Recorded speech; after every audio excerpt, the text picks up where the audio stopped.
विवाह होने के बाद मैंने दूसरी शादी कर ली। मेरे नए पति ने वादा किया कि वो मेरी बेटी को अपनी ही बेटी की तरह पालेगा। उसने सचमुच उसे पिता बनकर पढ़ाया लिखाया। जब बेटी बड़ी हुई तो उसका रिश्ता एक अमीर लड़के से तय हुआ। एक दिन वो और उसके पिता दहेज का सामान लेने गए, लेकिन वापस नहीं लौटे। रास्ते में उनका भयानक हादसा हो गया और दोनों की मौत हो गई। घर का खर्च चलाने के लिए मैंने अस्पताल में सफाई का काम शुरू किया।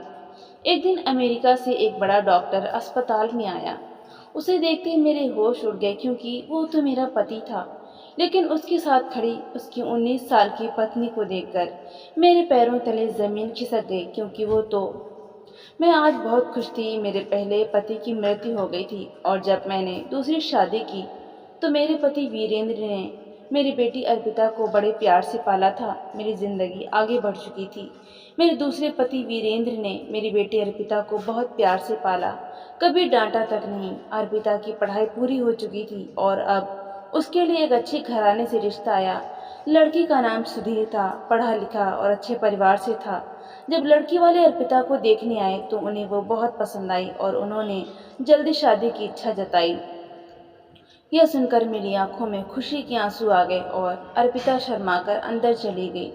रात को वीरेंद्र छत पर गहरी सोच में बैठा था। मैंने उसकी बेचैनी भांप कर पूछा, क्या बात है, तुम खुश नहीं लग रहे? वीरेंद्र ने बात बढ़ाते हुए कहा, पता नहीं क्यों दिल में डर सा है, जैसे कुछ बुरा सा होने वाला हो। मैंने उसका हाथ थामकर कहा, हमने हमेशा पिता के अच्छे भविष्य के लिए प्रार्थना की है। भगवान ने हमें अच्छा रिश्ता दिया है तो हमें भरोसा करना चाहिए। वीरेंद्र ने सिर तो हिला दिया, लेकिन उसका दिल फिर भी परेशान था। शादी की तैयारियां पूरे जोर से चल रही थीं। हमारे पिता के लिए कपड़े, गहने और दहेज का सामान जुटा रहे थे।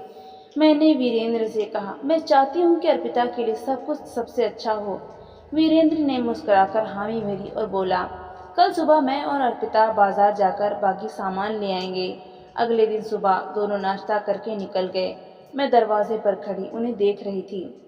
दिल में अजीब सी बेचैनी थी, मगर खुद को समझा लिया कि अब बस माँ का वहम है। शहर की भीड़-भाड़ भरी सड़कों पर वीरेंद्र और अर्पिता हंसते बोलते दुकानों से खरीदारी कर रहे थे। वीरेंद्र अपनी बेटी की मुस्कुराहट देखकर बहुत खुश था। खरीदारी के बाद दोनों गाड़ी से घर लौट रहे थे, तभी अचानक सामने से तेज रफ्तार ट्रक आ गया। ड्राइवर शायद नशे में था। वीरेंद्र ने गाड़ी बजाने की कोशिश की, लेकिन देर हो चुकी थी। अर्पिता चीखी, बाबा, और अगली पल जोरदार धमाका हुआ। गाड़ी कई बार पलटकर सड़क किनारे जा गिरी। चारों तरफ शीशे बिखर गए और धुएं के बादल छा गए। उधर मैं शादी की तैयारियों में लगी थी कि अचानक मोहल्ले की एक औरत दौड़ती हुई आई। उसका चेहरा पीला था और सांसें तेज चल रही थीं। उसने हाँफते हुए कहा, सुधा। हादसा वीरेंद्र और अर्पिता। उसके शब्द मेरे कानों में हथौड़े की तरह गूंजे। मेरे हाथ से चाय का कप गिरकर जमीन पर टूट गया। मैंने कांपती आवाज में पूछा, क्या हुआ? वो बोली, उनका एक्सीडेंट हो गया और वो दोनों मौके पर ही। सुनते ही मेरी आंखों के सामने अंधेरा छा गया। कदमों में ताकत ही नहीं बची थी। वो वहीं जमीन पर बैठ गई और चीखते हुए बोली, नहीं, यह सच नहीं हो सकता। जब अस्पताल पहुंची तो वहां का माहौल पूरी तरह मातमी था।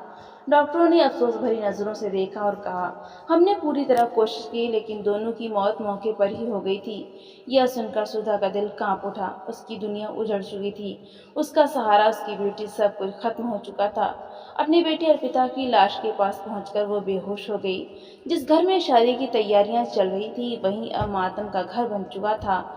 हर कोई रोते हुए उसे ढांढस बताने की कोशिश कर रहा था, लेकिन सुधा का दिल मानो पत्थर का हो चुका था। वो सिसकती रही, हे भगवान, मैंने कभी ऐसा दर्द नहीं देखा। मेरे सारे सपने टूट गए, मेरा सब कुछ छिन गया। यह उसके जीवन की सबसे कठिन घड़ी थी, लेकिन असली परीक्षा भी बाकी थी। दिन बीतते गए पर सुधा जैसे जीना ही भूल चुकी थी। वो खाना पीना छोड़कर अकेले कमरे में बैठी रहती, जहाँ कभी अर्पिता की हंसी गूंजती थी। मोहल्ले की औरतें उसे समझाने आती, लेकिन वो चुप रहती। कभी कभी रात में उसकी रुलाई और हिचकियां सुनाई देती। एक दिन उसकी करीबी दोस्त आरती ने उसका कंधा पकड़कर कहा, सुधा, तुम्हें संभलना होगा, तुम्हारी जिंदगी खत्म नहीं हुई। वीरेंद्र और अर्पिता की यादों के लिए ही सही, तुम्हें आगे बढ़ना होगा। यह शब्द सीधे सुधा के दिल में उतर गए। कुछ दिनों बाद उसने तय किया कि अब टूट कर जीना संभव नहीं है। उसने शहर के एक अस्पताल में सफाई का काम पकड़ लिया। पहली बार काम पर जाते हुए उसका दिल जोर से धड़क रहा था, लेकिन जब उसने बीमार बच्चों को देखा तो उसका दिल पसीज गया। उसने सोचा, शायद दूसरों की सेवा करने से मेरे जख्म भर जाएंगे। वो सफाई के साथ साथ मरीजों से बातें भी करती और उनकी मदद भी करती ताकि खुद को व्यस्त रख सके। एक दिन जब वो वार्ड में सफाई कर रही थी, तभी उसकी नज़र एक छोटे बच्चे पर पड़ी जो फर्श पर गिर गया था। वो तुरंत दौड़ी और उसे उठाकर बोली, बेटा तुम ठीक हो? बच्चा रो रहा था और सुधा उसे चुप कराने की कोशिश कर रही थी। तभी एक लड़की दौड़ती हुई आई और बच्चे को अपने गोद में ले लिया। सुधा ने जैसे ही उस लड़की का चेहरा देखा, उसका पूरा शरीर सुन्न पड़ गया। उसे लगा जैसे जमीन पैरों के नीचे से खिसक गई हो। वो लड़की कोई और नहीं बल्कि अर्पिता थी। वही अर्पिता जो उस हादसे में मर चुकी थी। सुधा को समझ ही नहीं आया कि यह कैसे संभव हो सकता है। अर्पिता के चेहरे पर एक साथ कई भाव उभरे, पहले हैरानी, फिर डर और उसके बाद गहरा दर्द। वो सुधा की ओर कदम बढ़ाने ही वाली थी कि अचानक रुक गई। उसके होंठ कांपे, लेकिन आवाज बाहर नहीं आ सकी। सुधा का दिल टुकड़े टुकड़े हो गया। वो कैसे खामोश रह सकती थी? उसकी वही बेटी जिसे वो खो चुकी थी आज उसके सामने खड़ी थी, लेकिन उसकी आंखों में अजीब सा खौफ था, जैसे कोई डरावनी ताकत उसे अपनी गिरफ्त में ले चुकी हो। सुधा ने कांपती आवाज में कहा, पिता मेरी बच्ची तुम जिंदा हो? मैंने तो तुम्हें खो दिया था। आंसुओं से भीगी उसकी आवाज सुन अर्पिता ने कहा, माँ अभी कुछ मत पूछिए, बस प्रार्थना कीजिए कि मैं जिंदा रहूं। यह कहकर वह जल्दी से पलटी और बिना कुछ कहे अस्पताल से बाहर निकल गई। ऐसा लग रहा था जैसे वो किसी गहरे डर के साए में जी रही हो। यह सुनकर सुधा की रीढ़ की हड्डी तक में सर्द लहर दौड़ गई। वो उसे रोकना चाहती थी, मगर एक बूढ़ी माँ दुख और बेयकीनी के मिले जुले एहसास में वहीं जमी रह गई। बरसों बाद अपनी बेटी को सामने देखकर भी उसके होठों पर मुस्कान नहीं थी, बस आंखों में खौफ। आखिर अर्पिता किस मुसीबत में है? कौन उसे इस तरह कैद किए हुए है? और सबसे बड़ा सवाल, वीरेंद्र के साथ हुए हादसे के बाद वो कैसे जिंदा बच गई? इन सवालों ने सुधा की नींद और चैन सब छीन लिया। उसने अस्पताल के वार्ड में जाकर अर्पिता की जानकारी निकालने की कोशिश की, लेकिन कोई रिकॉर्ड मौजूद ही नहीं था। यह कैसे हो सकता है? तभी मोहल्ले की एक पुरानी जानकार औरत ने उसे बताया, सुधा तुम्हें नहीं मालूम, वीरेंद्र मरा नहीं था, वो आज भी जिंदा है। यह सुनते सुधा के दिमाग में जैसे बम फट गया। उसने सोचा था वीरेंद्र हादसे में मर चुका है, लेकिन सच्चाई यह थी कि उसने सबको धोखा दिया था। हादसे के बाद अर्पिता को होश आया तो उसने खुद को किसी अजनबी जगह पर पाया जहां वीरेंद्र उसे ले आया था। सबको उसने यही यकीन दिलाया कि दोनों मर चुके हैं ताकि कोई उन्हें ढूंढ न सके। फिर उसने अर्पिता को गलत रास्ते पर धकेलने की कोशिश की। अर्पिता सालों तक उसकी कैद में रही। यह कैद लोहे की सलाखों या ताले की नहीं थी, बल्कि डर और जुल्म की कैद थी। लेकिन उसने हिम्मत नहीं हारी और किसी तरह लोगों के चंगुल से भाग निकली। फिर भी वो पूरी तरह आज़ाद नहीं थी। उसके भीतर गहरा डर अब भी जिंदा था। यह सब सुनकर सुधा कांप उठी। उसने ठान लिया कि चाहे कुछ भी हो जाए, वो अपनी बेटी को वीरेंद्र के इस दलदल से आज़ाद कराएगी। अर्पिता की जिंदगी अब एक अंधेरी सुरंग जैसी थी, जिसमें सालों की रोशनी की कोई उम्मीद बाकी ही नहीं रही थी। हादसे के बाद जब उसने होश संभाला तो सिर दर्द से फटा जा रहा था, शरीर थका हुआ था और सामने वीरेंद्र खड़ा था। उसने कांपती आवाज में पूछा, हम कहाँ हैं और तुमने मुझे यहाँ क्यों रखा है? अर्पिता ने कांपती हुई आवाज में पूछा तो वीरेंद्र जहरीली मुस्कान के साथ उसके पास आकर बोला, मेरी मासूम गुड़िया, अब तुम मेरी संपत्ति हो। तुम्हारी माँ को तुम्हारी लाश का गम दे चुका हूँ। अब तुम मेरी दुनिया का हिस्सा हो। यह सुनते अर्पिता के भीतर तूफान मच गया। उसने चीख कर वीरेंद्र का विरोध करना शुरू किया, लेकिन वीरेंद्र और भी ज्यादा जोर से कहकहा लगाता गया, मैं तुम्हें कभी नहीं छोड़ूंगा। तुम सिर्फ मेरे दोस्तों की खुशी के लिए हो और तुम्हें यह खेल खेलना ही पड़ेगा। यह सुनकर अर्पिता की दुनिया अंधेरी हो गई। वीरेंद्र कभी उसके लिए सौतेले बाप जैसा था, अब एक दरिंदे में बदल चुका था। वो उसके साथ जबरदस्ती नए नए तरीके अपनाता और जब अर्पिता उसका विरोध करती तो धमकी देता, अगर किसी से कुछ कहा तो तुम्हारी माँ को नुकसान पहुंचा दूंगा। यह धमकी सुनकर अर्पिता चुप रहने पर मजबूर हो जाती और वीरेंद्र उसे अपने दोस्तों के सामने पेश करता। धीरे धीरे अर्पिता बीमार रहने लगी। जब वीरेंद्र को पता चला कि वो माँ बनने वाली है तो उसने गुस्से में उसे धक्का देकर जमीन पर गिरा दिया। यह क्या बकवास है? मैंने तुम्हें इस मुसीबत के लिए नहीं रखा था। लेकिन किस्मत को कुछ और ही मंजूर था। तमाम जुल्मों के बावजूद अर्पिता ने एक मासूम बेटे को जन्म दिया। वो बच्चा उसके लिए उम्मीद की किरण थी, लेकिन वीरेंद्र के लिए बस एक बोझ। बच्चे को देखकर अर्पिता के दिल में जीने की चाह फिर जागी। शायद अब वो इस नरक से निकल सके। मगर वीरेंद्र हंसते हुए बोला, अगर भागने की कोशिश की तो मैं इस बच्चे को मार डालूंगा। यह सुनकर अर्पिता सहम गई, क्योंकि अपने बच्चे को खोने का दर्द वो सह नहीं सकती थी। लेकिन इसी बच्चे के लिए उसके दिल में हिम्मत भी जागी। मैं ज़रूर निकलूंगी, अपने बेटे के लिए, अपनी माँ के लिए और अपनी ज़िंदगी के लिए। पर कैसे? यह सवाल उसके सामने पहाड़ बनकर खड़ा था। वीरेंद्र अक्सर कहता, यह कैद तुम्हारी किस्मत का है। यह शब्द अर्पिता के दिल को चीर जाते। लेकिन अब वो अकेली नहीं थी। उसके पास उसका बेटा था।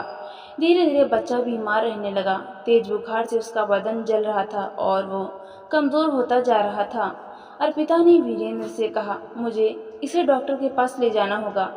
लेकिन वीरेंद्र ने सिगरेट का धुआं उड़ाते हुए बेरुखी से जवाब दिया, अगर बच्चा मर भी गया तो मुझे परवाह नहीं, और अगर तुम भागने की कोशिश करोगी तो तुम्हारी माँ को भी तुम्हारी तरह कैद कर लूँगा। यह सुनकर अर्पिता कांप उठी, मगर हिम्मत नहीं हारी। अगले दिन जब वीरेंद्र किसी काम से बाहर गया तो उसने बेटे को गोद में उठाया और अस्पताल पहुंची। वहां अचानक उसकी मुलाकात अपनी माँ से हुई, जिसे देखे बरसों हो चुके थे। माँ को देखकर उसका दिल रो पड़ा। लेकिन डर भी था कि अगर वीरेंद्र को पता चला तो उसकी माँ की जान भी खतरे में पड़ जाएगी। इसलिए वो खामोशी से लौट आई। लेकिन बेटे की हालत लगातार बिगड़ती जा रही थी। बहुत मेहनतें करने के बाद वीरेंद्र इलाज के लिए राजी हुआ। लेकिन उसने अपने आदमी को अर्पिता के साथ भेजा ताकि वो अस्पताल के बाहर पहरा दे। अर्पिता भागती हुई अंदर पहुंची और डॉक्टर को बच्चे की गंभीर हालत दिखाई। अब उसका बेटा मौत और जिंदगी के बीच जूझ रहा था। अर्पिता की गुहार सुनकर सबका दिल दहल गया। उसने डॉक्टर के सामने हाथ जोड़ दिए और डॉक्टर उसके बच्चे का इलाज करने लगे। पर सुधा की नज़रें उस पर टिक गईं। जब अर्पिता ने सुधा को देखा तो उसकी आंखों में आंसू आ गए। अर्पिता ने फुसफुसाकर कहा कि वीरेंद्र जिंदा है और वो हमें देख रहा होगा। अगर उसे पता चला कि मैं तुमसे मिली हूँ तो वो हमें मार देगा। यह सुनते ही सुधा की छातियाँ कांप उठीं। अर्पिता ने बड़ी सावधानी से कहा कि वो नरक से निकलना चाहती है, पर अब बहुत समझदारी से काम लेना होगा, क्योंकि वीरेंद्र किसी भी हद तक जा सकता है। उसने बताया कि वो मरी नहीं मिली थी, बल्कि वीरेंद्र ने उसे पकड़ रखा था और सबको लगा कि वो भी मर गई। अर्पिता ने इतनी तकलीफ बताई कि उसका गला रुक सा गया। उसने कहा कि वीरेंद्र का असल चेहरा बहुत ही बुरा था। वो जुए का आदी और औरतों का सौदागर बन चुका था। उसने अर्पिता को बेचने की कोशिश की और उसे अपने सख्त दोस्तों के पास भेजा। सब कुछ सहते सहते अर्पिता टूट गई। सुधा का दिल छलनी हो गया, पर अर्पिता ने उसे रोकते हुए हाथ कसकर पकड़ लिया और कहा कि वो जानती है कि उसकी माँ उसे छोड़कर कुछ नहीं करेगी, पर अभी बड़ा खतरा है। अगर वीरेंद्र को पता चल गया कि वे मिली थी तो अर्पिता को और कहीं बंद कर देगा और वे फिर कभी मिल नहीं पाएंगी। सुधा ने दर्द में बोलना चाहा, पर अर्पिता ने तुरंत समझाया कि वे चतुरता से काम लेंगी। अर्पिता ने वादा मांगा कि सुधा किसी से कुछ ना कहे, और सुधा ने आंसुओं से भरी आंखों से प्रेम और हिम्मत के साथ वादा किया। उस मोड़ पर माँ और बेटी के बीच एक नई जंग शुरू हुई। अब यह सिर्फ अर्पिता की लड़ाई नहीं थी, बल्कि एक माँ की भी जंग थी। और सुधा ने अपनी बेटी को गले लगा लिया, तय कर लिया कि वो उसे किसी कीमत पर खोना नहीं चाहेंगी और सब्र के साथ उस आजमाइश का सामना करेंगी। वो अपनी बेटी को दोबारा खोने का खतरा नहीं उठा सकती थी। अब रोने या इंतज़ार करने का वक्त नहीं था, बल्कि कुछ करने का वक्त था। सुधा ने मन ही मन कसम खाई। अगले ही दिन उसने अस्पताल में काम करने के साथ साथ एक नया मिशन शुरू किया। वीरेंद्र उसके गिरोह के बारे में जानकारी इकट्ठा करना। उसे मालूम था कि वीरेंद्र जैसे लोग अकेले काम नहीं करते, उनके पीछे पूरा जाल होता है। अगर वो उस जाल को तोड़ दे तो शायद अर्पिता को भी आज़ाद करा सके। सबसे पहले सुधा ने मोहल्ले की बूढ़ी औरतों से बात करनी शुरू की, जो हर छोटी बड़ी खबर अपने दिल में छुपा कर रखती थीं। एक औरत ने धीमी आवाज़ में कहा, बेटी, वो वीरेंद्र बहुत खतरनाक आदमी है। कई बार सुना है कि वो गैर कानूनी धंधों में शामिल है। उसका एक साथी राकेश है जो उससे भी ज़्यादा खतरनाक है। वही उसके सारे काम करता है और कई गरीब लड़कियों को फुसला कर दूसरे शहर भेज चुका है। यह सुनकर सुधा की आंखों में गुस्से की आग भर गई।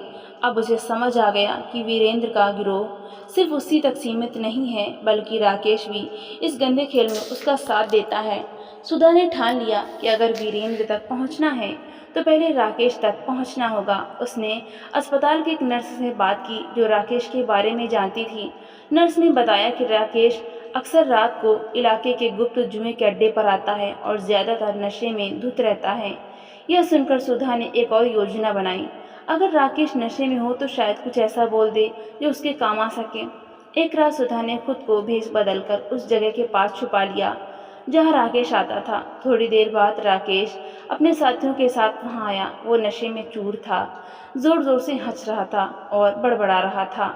उसकी बातें सुनकर सुधा चौकन्नी हो गई।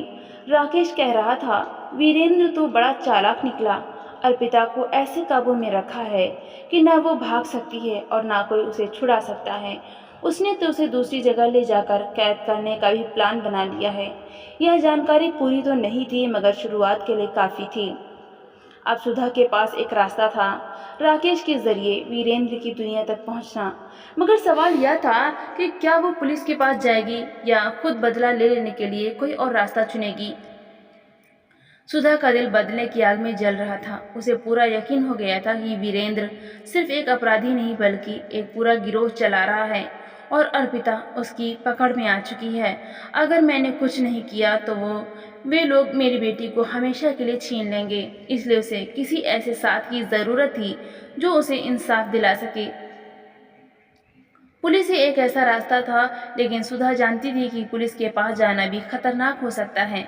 अगर वीरेंद्र को पता चल गया कि कोई उसके खिलाफ कुछ कर रहा है तो वो अर्पिता को कहीं और ले जा सकता है। फिर भी जीतने के लिए उसे किसी ईमानदार पुलिस ऑफिसर का सहारा चाहिए था। कई लोगों से पूछताछ के बाद उसे इंस्पेक्टर अर्जुन सिंह का पता चला, एक सख्त पर ईमानदार अफसर जो ऐसे गिरोह के खिलाफ काम करता था। पर बिना सबूत कुछ नहीं हो सकता। हिम्मत बांधकर वो सीधे थाने चली गई और कांपती आवाज में अर्जुन से मिलना चाहा। अर्जुन ने गंभीर होकर पूछा, क्या मामला है। सुधा ने सांस भरी और कहा कि उसे इंसाफ चाहिए। उसकी बेटी को एक नर पिशाच जैसा इंसान बंद करके रखे हुए है और वो गिरोह का हिस्सा है। अर्जुन ने पूछा, कौन है और तुम्हारे पास क्या सबूत है। सुधा का चेहरा उतर गया। उसके पास कोई तस्वीर या ठोस सबूत नहीं था, बस उसका विश्वास था कि वीरेंद्र ने उसकी बेटी का शरीर बेचने के जाल में डाला है। अर्जुन ने धीरे से कहा कि वो इसकी तकलीफ समझता है, पर कानून सबूत मांगता है। गवाह, वीडियो या लिखित शिकायत चाहिए। बिना इसके वो कुछ नहीं कर सकता। यह सुनकर सुधा के भीतर की आग और भड़क उठी। क्या वो इंतजार करे कि उसकी बेटी का सारा जीवन खत्म हो जाए। असहाय होकर वो थाने से निकली, लेकिन हार नहीं मानी। अगर सबूत चाहिए तो वो सबूत लाकर रहेगी। अपनी बेटी के लिए किसी भी हद तक। अर्पिता की जिंदगी अब एक निस्पंद पिंजरे जैसी थी। हर पल कोई नया डर उसके ऊपर मंडरा रहा था। वो जानती थी कि वीरेंद्र की नज़रें उसे हमेशा टटोलती रहती हैं, मगर अस्पताल आते समय वो थोड़ा कम सतर्क होता। यही मौका था। एक दिन अस्पताल की नर्स सुप्रिया, जो अर्पिता की हालत देखकर पहले से ही कुछ गलत महसूस कर चुकी थी, चुपके से अर्पिता से पूछती है, क्या तुम मुझ पर भरोसा कर सकती हो। अगर तुम्हें मदद चाहिए तो मैं तुम्हारे साथ हूँ। यह सुनकर अर्पिता की आंखों में उम्मीद की चमक आ गई। उसने कहा, हाँ मुझे मदद चाहिए, लेकिन यह बहुत खतरनाक है। सुप्रिया की मदद से उसने वीरेंद्र और उसके गिरोह के बारे में ज़्यादा से ज़्यादा जानकारी इकट्ठा करने की योजना बनाई। वीरेंद्र के लोग अक्सर अस्पताल के बाहर खड़े होकर बातें किया करते थे, क्योंकि उन्हें यकीन था कि वहां उन पर ध्यान नहीं दिया जाएगा। एक दिन सुप्रिया ने अर्पिता को बताया कि वीरेंद्र का खास आदमी राकेश हर हफ्ते एक छुपी हुई जगह पर मिलता है, जहां वे लड़कियों को लेकर गुप्त बातें करते हैं। अर्पिता को ख्याल आया कि अगर वो उसकी बातचीत की वीडियो बना ले तो पुलिस के लिए यह बड़ा सबूत होगा। अगली बार जब वीरेंद्र और राकेश मिले तो अब अर्पिता ने सुप्रिया की मदद से मोबाइल पर उनकी बातें रिकॉर्ड कर लीं। राकेश कह रहा था, यह नई लड़की 2 दिन में साहब के पास पहुंच जानी चाहिए, वरना हमें पैसे नहीं मिलेंगे। इस पर वीरेंद्र बोला, चिंता मत करो राकेश, हमारे पास बहुत सी लड़कियां हैं, उन्हें कौन बचाने आएगा। यह सुनकर अर्पिता का दिल कांप उठा। यह लोग मासूम लड़कियों की जिंदगियां बर्बाद कर रहे थे। अब सबसे बड़ा सवाल यह था कि यह सबूत सुधा तक कैसे पहुंचाया जाए, क्योंकि वीरेंद्र उसकी हर हरकत पर नजर रखता था। अगर उसे जरा भी शक हो गया तो वो अर्पिता को हमेशा के लिए गायब कर देगा। अर्पिता ने सुप्रिया से कहा, क्या तुम ये सबूत मेरी माँ तक पहुंचा सकती हो। सुप्रिया ने हाँ में सिर हिलाया। उसी रात जब सुधा अस्पताल से घर जाने लगी तो सुप्रिया ने इसके हाथ में छोटा मोबाइल पकड़ाकर कहा, यह वीडियो देखो और तुरंत पुलिस को दो। वीडियो देखते ही सुधा के रोंगटे खड़े हो गए। यह वीरेंद्र के खिलाफ बहुत बड़ा सबूत था। अब वो पुलिस के पास जा सकती थी, लेकिन मन में डर भी था कि कहीं पुलिस फिर उसका साथ दे या ना दे। वीरेंद्र पहले उनकी चाल को भांप न ले। बदले की आग अब और तेज हो चुकी थी, लेकिन खतरा भी बढ़ गया था। अर्पिता बेचैन थी, उसे नींद नहीं आ रही थी। सबूत माँ तक पहुँचाने के बाद वो लगातार डर में जी रही थी। उसे लगता था कि अगर वीरेंद्र को पता चल गया तो वो उसे कभी माफ नहीं करेगा। डर एक ओर था और आज़ादी की उम्मीद दूसरी ओर। उसने ठान लिया था कि उसकी अकेली कोशिश है और इसमें वो असफल नहीं हो सकती। दूसरी तरफ वीरेंद्र अपने गैर कानूनी धंधों में व्यस्त था, लेकिन उसके मन में अजीब सा शक पैदा होने लगा था। एक दिन राकेश ने उससे कहा, मुझे लगता है कोई हमारे राज बाहर निकाल रहा है। पिछले हफ्ते पुलिस ने हमारे एक क्लाइंट की जगह पर छापा मारा, कहीं कोई हमें धोखा तो नहीं दे रहा। यह सुनकर वीरेंद्र का माथा गुस्से और शक से तना हुआ था। उसने कहा, यह मुमकिन नहीं, हमारे बीच कोई गद्दार नहीं है। लेकिन उसके दिल में बेचैनी बढ़ती गई। अगले दिन उसने महसूस किया कि अर्पिता अस्पताल से लौटने के बाद पहले से अलग लग रही है। जल्दी जल्दी बातें करती थी, नजरें मिलाने से बचती थी और उसका व्यवहार भी बदला हुआ था। वीरेंद्र सोचने लगा, यह इतनी चुप चुप क्यों रहती है। वीरेंद्र ने ठान लिया था कि वो अर्पिता पर कड़ी निगाह रखेगा। इसलिए उसने राकेश से कहा कि अर्पिता पर नजर रखो। राकेश ने अगले ही दिन अस्पताल के आसपास कुछ लोगों को बैठा दिया ताकि वे अर्पिता की हर हरकत पर नजर रख सकें। एक दिन राकेश के लोगों ने वीरेंद्र को खबर दी कि अर्पिता की दोस्त सुप्रिया आज किसी अनजान महिला को फोन देती दिखी। यह सुनकर वीरेंद्र की सिगरेट हाथ से गिर गई। कौन थी वो औरत? कुछ ही देर में पता चला कि वो अस्पताल की सफाई करने वाली सुधा थी, यानी अर्पिता की माँ। अब वीरेंद्र को यकीन हो गया कि अर्पिता उसके खिलाफ कोई चाल चल रही है और उसका गुस्सा बढ़ उठा। उसने कहा, मैं उसे ऐसी सजा दूंगा जिसे वो जिंदगी भर नहीं भूलेगी। रात में वीरेंद्र ने अर्पिता को बुलाया। उसकी आवाज़ में जहर था और अर्पिता का दिल जोर जोर से धड़कने लगा। जब अर्पिता ने घबराकर कहा कि उसने कुछ नहीं किया तो वीरेंद्र ने उसे जोरदार थप्पड़ मारा और वो जमीन पर गिर पड़ी। तुम्हें लगता है मैं बेवकूफ़ हूँ? तुम्हारी माँ के पास फोन कैसे पहुँचा? तुमने मेरे खिलाफ क्या किया है? उसने गुस्से में कहा। अर्पिता समझ चुकी थी कि अब सब कुछ उजागर हो गया है और अगर उसने गलती की थी तो यह आदमी उसे मार भी सकता है। वीरेंद्र ने धमकी दी कि वो उसे माफ नहीं करेगा और उसकी करने का हिसाब देगा। कुछ घंटे के बाद अंदर वीरेंद्र, राकेश और उसके खतरनाक साथी चुपचाप खड़े थे। उनके चेहरे पर पागलपन और बर्बरता झलक रही थी। उन्होंने फैसला किया कि अब इन्हें हमेशा के लिए रास्ते से हटाना होगा और पहले इन्हें ऐसा सबक सिखाएंगे कि कोई भी उनकी हिम्मत ना करे। सुधा को कुछ भी खबर नहीं थी। वो विश्वास करती रही कि पुलिस जल्द ही कार्रवाई करेगी, पर रात में जब वो अपनी शिफ्ट खत्म कर अस्पताल से बाहर निकली तो उसके अंदर बेचैनी थी। और अचानक जब वो सड़क पार करने लगी तो एक गाड़ी रुक गई और 4 आदमी झपट कर उस पर टूट पड़े। उसने चीख कर मदद मांगने की कोशिश की, लेकिन किसी ने उसका मुंह दबाया और वो बेहोश हो गई। उसी समय वीरेंद्र अपने साथियों के साथ अस्पताल में घुस आया और सुप्रिया से पूछा, सुप्रिया डरकर कहती है कि अर्पिता यहाँ नहीं है। पर वीरेंद्र जानता था कि सुप्रिया झूठ बोल रही है। उसने इशारा किया और उसके लोगों ने सुप्रिया को धकेल दिया और वहीं की तलाशी ली। तभी कोने में सहमी हुई अर्पिता दिख पड़ी। यहाँ हो तुम? वीरेंद्र की आवाज में जहर था। अर्पिता भागने लगी और वीरेंद्र ने उसे बाल पकड़कर घसीट लिया और जमीन पर पटक दिया। तुमने मुझे धोखा दिया, तुमने पुलिस को सबूत दिए, अब मैं तुम्हें और तुम्हारी माँ दोनों को सबक सिखाऊंगा, वो बोला। अर्पिता ने बेटे की बात करके भी दया मांगी, पर वीरेंद्र ने कहा, पहले यह सोचो कि क्या तुम सुबह तक जिंदा भी रहोगी।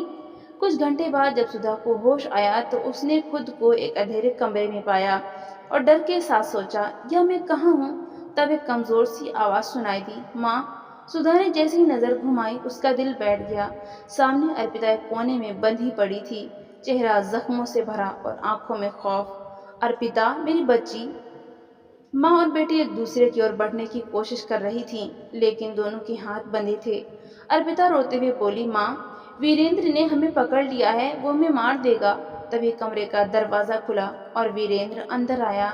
उसकी जहरीली मुस्कान पूरे कमरे का अंधेरा और गहरा कर रही थी। उसने बंदूक तानी और कहा, अच्छा हुआ तुम दोनों साथ हो, अब तुम दोनों को एक साथ खत्म करूंगा। दुनिया को पता चल जाएगा कि वीरेंद्र से दुश्मनी करने का अंजाम क्या होता है। सुधा कांपते हुए बोली, वीरेंद्र, हमें छोड़ दो, तुम्हें जो चाहिए वो ले लो, लेकिन हमें जाने दो। वीरेंद्र ने गुस्से से अर्पिता की ओर देखा, यह सब तुम्हारी वजह से हुआ, तुमने मुझे धोखा दिया, अब मैं तुम्हें और तुम्हारी माँ दोनों को खत्म कर दूंगा। अर्पिता का दिल जोर जोर से धड़क रहा था, मगर उसने हिम्मत जुटाई और मुस्कुराकर बोली, तुम्हें सच में लगता है कि मैं तुम्हारे कब्जे में खामोश बैठी रहूंगी? जब तुमने मुझे अस्पताल से अगवा किया था, मैंने पुलिस को गुप्त संदेश भेज दिया था। वीरेंद्र हैरान रह गया, फिर गुस्से में बोला, तुम झूठ बोल रही हो। लेकिन तभी बाहर से पुलिस सायरन की आवाज गूंजने लगी। वीरेंद्र के आदमी घबरा गए। अगले ही पल दरवाजा टूटा और पुलिस अंदर दाखिल हुई। इंस्पेक्टर अर्जुन की गरजदार आवाज गूंजी, हाथ ऊपर करो वीरेंद्र।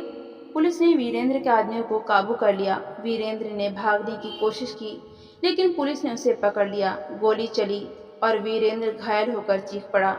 इंस्पेक्टर ने सख्त आवाज में कहा, अब तुम्हारा खेल खत्म हो चुका है। पुलिस ने तुरंत सुधा और अर्पिता के बंधन खोले। जैसे ही अर्पिता आजाद हुई, वो माँ से लिपट गई। माँ, हम बच गए।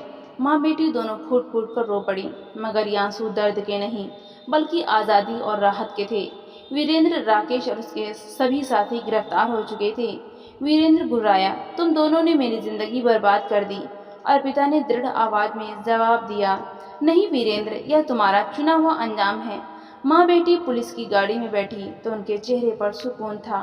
अर्पिता ने मुस्कुराकर कहा, माँ, हम आज़ाद हैं। सुधा ने उसका हाथ थाम लिया और दोनों की आंखों से राहत के आंसू बह निकले। उधर पुलिस वैन में बैठे वीरेंद्र के चेहरे पर गुस्सा और बेबसी साफ झलक रही थी। इंस्पेक्टर अर्जुन ने उसकी ओर देखते हुए कहा, तुम्हें लगता था कि तुम हमेशा बच जाओगे, लेकिन हर अपराधी का एक अंजाम होता है और तुम्हारा वक्त आ चुका है। कुछ ही दिनों में वीरेंद्र के ठिकानों पर छापे पड़े और ढेरों सबूत मिले। अदालत में मुकदमा शुरू हुआ। पूरा हॉल लोगों से भरा था। सब फैसले का इंतजार कर रहे थे। जज ने वीरेंद्र को घूरते हुए कहा, वीरेंद्र, तुम पर संगीन आरोप हैं। तुम्हारे अपराध इतने बड़े हैं कि तुम्हें बचाया नहीं जा सकता। क्या तुम्हारे पास अपनी सफाई में कुछ कहने के लिए है? वीरेंद्र ने बिना डर के जज की आंखों में देखकर कहा, मैंने जो कुछ किया वो अपनी ताकत और चालाकी से किया। अगर पुलिस ने मुझे पकड़ लिया तो इसका मतलब यह नहीं कि मैं कमजोर हूँ, बल्कि इस बार किस्मत मेरे खिलाफ थी। यह सुनते ही अदालत में शोर मच गया। जज ने गुस्से में हथौड़ा बजाते हुए कहा, तुम्हारे शब्द तुम्हारी दरिंदगी को साबित करते हैं। कानून के हिसाब से तुम्हें कड़ी से कड़ी सजा दी जाएगी। फैसला सुनाते हुए अदालत ने कहा, सबूतों और गवाहों को देखते हुए वीरेंद्र को उम्र कैद और सख्त मेहनत की सजा दी जाती है। उसके माफिया गिरोह के बाकी अपराधियों को भी कानून के मुताबिक सजा दी जाएगी। यह सुनते ही वीरेंद्र का चेहरा उतर गया। उसने चीखते हुए कहा, मैं तुम सबको बर्बाद कर दूंगा। मैं यहाँ से निकलकर फिर अपनी दुनिया खड़ी कर दूंगा। मगर अदालत ने उसकी चीखों पर कोई ध्यान नहीं दिया। अदालत के बाहर सुधा और अर्पिता साथ खड़ी थीं। अर्पिता की आंखों में आंसू थे, लेकिन अब वे आंसू डर के नहीं बल्कि खुशी के थे। उसने कहा, माँ, हमने यह जंग जीत ली। सुधा ने बेटी को गले लगाते हुए कहा, हाँ मेरी बच्ची, सच की जीत हमेशा होती है। यह सफर आसान नहीं था, लेकिन आखिरकार अन्याय खत्म हो गया। वीरेंद्र और उसके साथी हमेशा के लिए कानून की गिरफ्त में आ चुके थे और अर्पिता की जिंदगी में एक नया सूरज उग चुका था। कई दिन बाद अर्पिता और उसका बेटा एक नए घर में रहने लगे। सुधा ने अपने सालों पुराने दर्द को भुलाकर बेटी के लिए सुखी जिंदगी का इंतजाम किया। अर्पिता ने अपने बेटे को गोद में लेकर मुस्कुराते हुए कहा, अब तुम्हें कभी किसी चीज़ की कमी महसूस नहीं होगी, तुम्हें सिर्फ प्यार और सुरक्षा मिलेगी। यह सुनकर सुधा ने कहा, और तुम तो अपनी जिंदगी को नई शुरुआत दोगी। अर्पिता ने गहरी सांस लेकर कहा, हाँ माँ, मैं इस दर्द को अपनी ताकत बनाकर आगे बढ़ूंगी। मैं उन लड़कियों की मदद करूंगी जो मेरी तरह मुसीबत में फंसी हैं। उन्हें सिखाऊंगी कि जुल्म के खिलाफ कैसे खड़ा होना है। यह सुनकर सुधा की आंखों में खुशी के आंसू आ गए। उसकी बेटी अब आज़ाद थी, उसका नाती सुरक्षित था और उसकी दुनिया फिर से रोशनी से भर गई थी। दोनों बैठकर ढलते सूरज को देख रही थीं। तभी सुधा ने बेटी का हाथ थामकर कहा, जिंदगी में मुश्किलें आती हैं, लेकिन अगर हिम्मत और सच्चाई के साथ डटे रहो तो जालिम कभी जीत नहीं सकता। अर्पिता ने मुस्कुराकर कहा, मैं इसे हमेशा याद रखूंगी माँ। कहानी खत्म हो गई थी, लेकिन एक नई जिंदगी और नए सपनों का सफर शुरू हो चुका था। तो दोस्तों, यह थी आज की कहानी। इस कहानी के बारे में आपकी क्या राय थी कमेंट बॉक्स में ज़रूर बताएं। वीडियो को लाइक करें, अगर चैनल पर नए हैं तो चैनल को सब्सक्राइब ज़रूर करें और हाँ, नोटिफिकेशन बेल को ज़रूर दबाएं ताकि हर अगली आने वाली अपडेट सबसे पहले आपको मिले। तो मिलते एक नई कहानी के साथ। धन्यवाद।